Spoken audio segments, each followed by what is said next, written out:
માનનીય પ્રધાનમંત્રી શ્રી નરેન્દ્ર મોદી સાહેબનો એક સંકલ્પ છે અને એનું એક આહ્વાન પણ છે. એમને કહેવું છે કે જળ સંચય જન ભાગીદારીથી જન આંદોલનમાં પરિવર્તિત કરવું જોઈએ. સાથે સાથે એમણે કર્મભૂમિથી માતૃભૂમિ માટે પાણી માટે યોગદાન આપવું જોઈએ એવું આહ્વાન કર્યું. મને કહેતા આનંદ થાય છે કે 35 લાખ સાક્ષર લોકોએ CSR ફંડમાંથી પોતાના ડોનેશન કરીને પોતાના ગામમાં જે કામ કર્યા એના કારણે 35 લાખથી વધુ સ્ટ્રક્ચર આજ દિન સુધી બની ગયા છે. આ વર્ષે અમારું ટાર્ગેટ બીજા 65 લાખ એટલે કે 1 કરોડ સુધી પહોંચવાનો છે. સૌરાષ્ટ્રમાં પાણી અને તકલીફો એ બધા એનાથી કોઈ અજાણ નથી અને છતાં રાજકોટ જેવા શહેરની અંદર ગીરગંગા ટ્રસ્ટમાં દિલીપભાઈ, એમની સાથે ભરતભાઈ મોગરા અને બાકીના સાથીદારો મળીને જ્યારે 1,11,111 સ્ટ્રક્ચર બનાવવાનો સંકલ્પ કરે, એના માટે રાજ્ય સરકારમાંથી શ્રી ભૂપેન્દ્રભાઈ પટેલ અને શ્રી કનુભાઈ દેસાઈ એ CSR ફંડમાંથી એમને 15 કરોડ રૂપિયા જેટલું માતબર દાન આપે અને એના કારણે ખૂબ મોટી વ્યવસ્થા સરળતા એ કામ કરવા માટે એ થઈ છે. આ સૌરાષ્ટ્રની પ્યાસી ધરતીને 1 થી 2 વર્ષની અંદર જ પણ તૃપ્ત કરવા માટેનો પ્રયત્ન આપણે થઈ રહ્યો છે.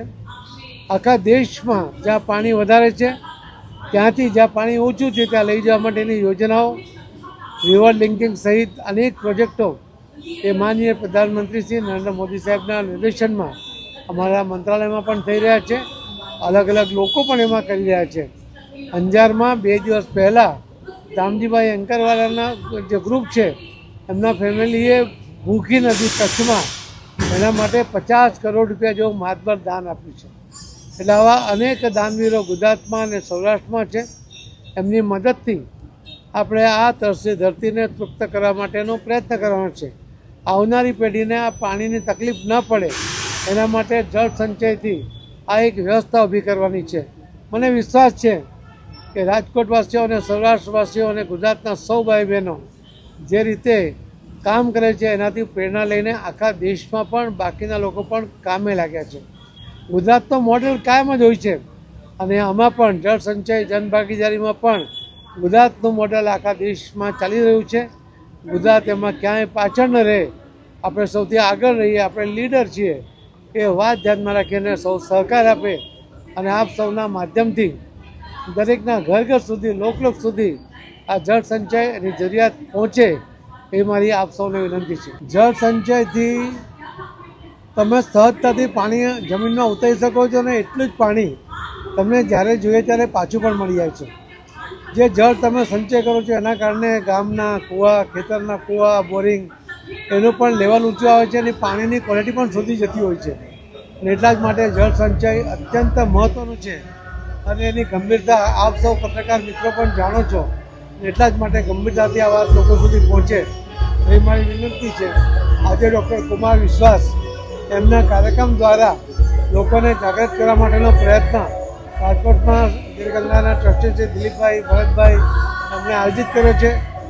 મને કહેતા આનંદ થાય છે કે કુમાર વિશ્વાસ એમણે પહેલી જળકથા આ રાજકોટમાં કરીને આખા દેશને આવી જળકથા કરવા માટેની પ્રેરણા એમણે આપી છે અને ગુજરાત એમાં પણ લીડર બન્યું છે.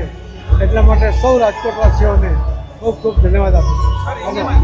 बहुत सौभाग्य का क्षण है और विशेष रूप से भारत एक ऐसी संस्कृति का नाम है जहां प्राकृतिक अवयवों को ईश्वर माना जाता है, उनको रसायन नहीं समझा जाता। पूरा विश्व पानी को H2O कहता है, हम जल को देवता कहते हैं। विश्व पहाड़ को पर्वत और पत्थर कहता है, हम हिमालय को देवता कहते हैं। विश्व वायु को विंड कहता है, हम उसे भगवान बजरंगबली के पूज्य पिता के रूप में संबोधित करते हैं। तो जब तक आप जो प्राकृतिक अवयव हैं, पंचभूत हैं, उनमें देवता नहीं देखेंगे तब तक उनके संरक्षण में नहीं लगेंगे। और सुदूर सौराष्ट्र में गीरगंगा फाउंडेशन के माध्यम से गौवंश के संवर्धन के लिए और जल संरक्षण के लिए जो प्रयास हो रहा है वो बहुत ही शोभनीय है, सराहनीय है। और मुझे उसके विषय में पता चला और उन सब ने आग्रह किया कि मैं भगवान कृष्ण के माध्यम से जिनका जीवन यमुना जी के तट पर ही पुष्पित पल्लवित हुआ और अंततः द्वारिकाधीश के रूप में भगवान यहाँ प्रतिस्थापित हुए। उनके माध्यम से मैं आप सबसे संवाद करूं तो कल बहुत रस बरसा भगवान श्री कृष्ण की संकल्पना, और इस समय भारत में उनकी उपादेयता, उनके दर्शन की, उनके ज्ञान की इस पर चर्चा हुई। आज कृष्ण के रस पक्ष पर चर्चा होगी और कल कृष्ण के कूटनीतिज्ञ नायक इस रूप पर चर्चा होगी। मैं आशा करता हूँ आप सब आएंगे और जिस भारी मात्रा में पूरा राजकोट उमड़ा है, ऐसे ही अगले दोनों दिन तक आप सब